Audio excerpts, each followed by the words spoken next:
hot yoga problems. Ow, I got them.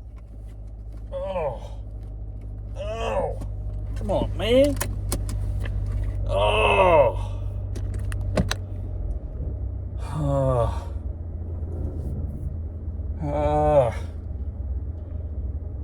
Ladies and gentlemen, boys and girls, yogi practitioners, Raff's Brain listeners, my tens of loyal fans across the land, thank you for tuning in for another episode.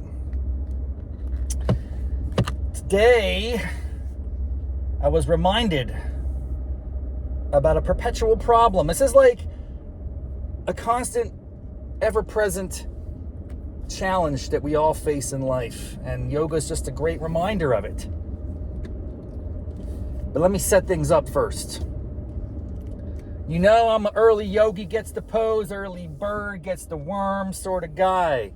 That's how I roll. That's what I do. That's my modus operandi. So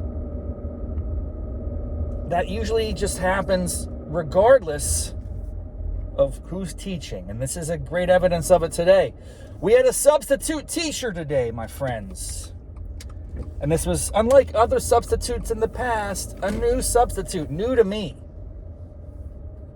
It was a male instructor, and he was quite adept. And he basically murdered the class, but that was all right. It happens. Isn't that what we actually expect to happen? When you sign up for this, you just want to get destroyed. It's a very fascinating business model. Here's a bunch of money. I'm going to come in here voluntarily at set periods of time throughout the day, whenever it's convenient for me to swing by and just get punched in the face with the reminder of my sloth. Oh. No, but what I wanted to get into here was every yogi's different. Every instructor is going to handle things slightly nuanced. Even in, like, say, Bikram or Journey to Power class, where all the poses are predetermined, you still have nuances, intonation, pacing, and also, like, their color commentary. Every yogi's got a different vibe, you know? Every yogi's got... There are some phrases that I think transcend the yogis, regardless of their tenure, gender, or whatever other categories we want to put people in.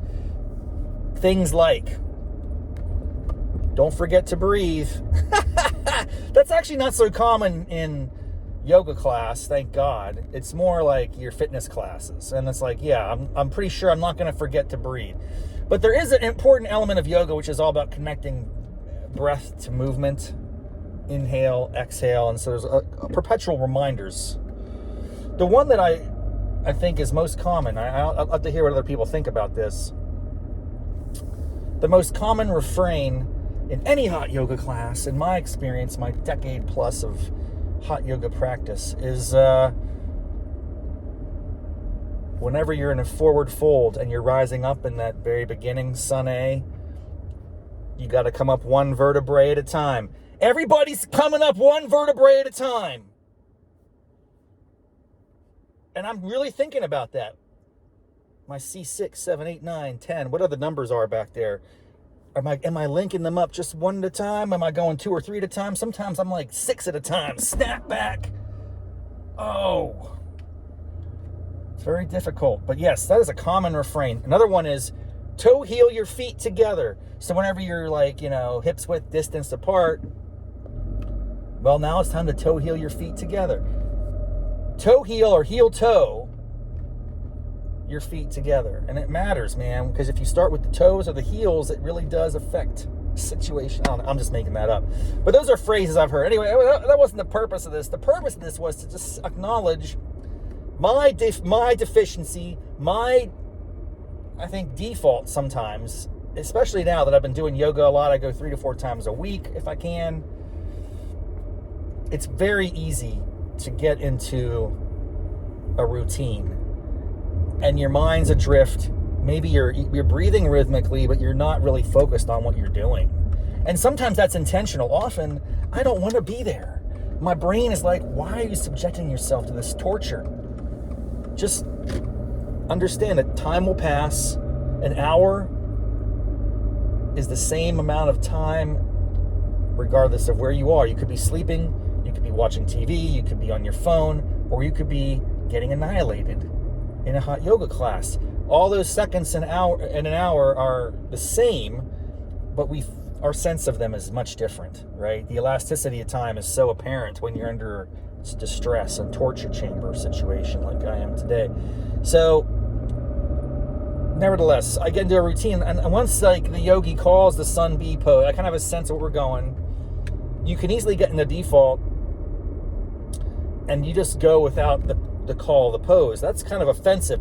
I think I upset the yogi a little bit. I was ahead of the curve sometimes, because I know we're going to halfway lift. I know we're going to open up into a warrior 2 to the back of the room or whatever. I know what's coming up, and I anticipate it, and I just kind of flow from the one thing to the next, and my breathing's fine, everything's on point, but I'm not waiting for the instruction, and that's kind of, that's not good. We got on autopilot. Yoga autopilot is the problem of the day. How often do you get in the class, you're going through the poses, sun A, sun B, core power, whatever, all of the different standing series, but your mind's adrift. I'm already thinking about what I got going on at work, what I got to have for dinner tonight. Oh, my sister's coming in to visit for a couple days, so I have enough food and plans arranged to keep them excited. It's just so many things. And I'm just like, then you suddenly have this moment when you do get focused, and you go, oh my gosh, I gotta pay attention to what's going on in the world.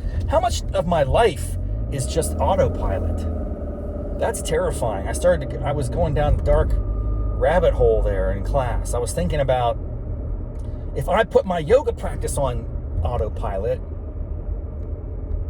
halfway lift, forward fold, stand up, chair pose, turn to the right, turn to the left. Like, you just start knowing, and you anticipate, and you just do it without thinking. It becomes second nature. What's the word for that when it's like on autopilot? That's the modern word for it. Habitual, I don't know what you want to call it. Muscle memory, that might be a way of thinking about it. Your body just does the actions in a certain sequence. You're familiar with it, and you don't think about it. And that's, I think, an interesting indication that I've reached a level of competence that allows me to be minimally effective. That's a dangerous plateau. Many people, including myself, will probably just linger on that plateau forever because it's comfortable on the plateau. You just climbed a little bit of a summit. Maybe it's like a little increment, the first stage of anything you're trying to do. You hit the plateau, and you're like taking a deep breath, and you're enjoying the scenery. Like, yeah, I can do yoga, man. I can just flow. I know the sun A, the sun B, up, down, dog, blah, blah, blah.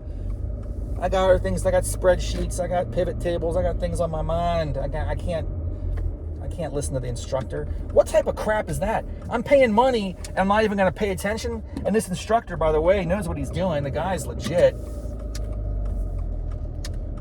Completely was doing a great job manipulating the people, physical in a appropriate manner, like correcting our moves and stuff. And then in Shavasana, he lifted my legs and dropped them down. It was pretty awesome. I was like, now I'm a complete zombie. That was awesome. I just wish we could extend Shavasana for like 10 minutes. I might drift off into this sort of a semi-conscious state. With just a little bit more time, I could go into some really interesting dimensions of existence. And I really enjoy that. That's probably one of my favorite parts of hot yoga, is the after effect. Because your body is just like subjected to this torture. Now you're coming down from it. You got some endorphins. You got some visions. You close your eyes. There's all sorts of colors. There's different blobs of various shapes and sizes. It's kind of like when you look at clouds and you see things. You can see things, my friend. After a hot yoga session, you're in Shavasana. You're laying there, corpse pose. You are communing with another dimension. it's pretty fun. I dig that part of it. I would like to just be in that state for a long time without having to do illegal substances, which I think is probably what most people do to get there. We're not doing that in this channel, my friends. Stay off drugs. That's what I say. Just say no. Nancy Reagan all the way. All right. It's been fun. It's been real. It's hump day. Hope you have a good one. Until next time. Namaste, mofos.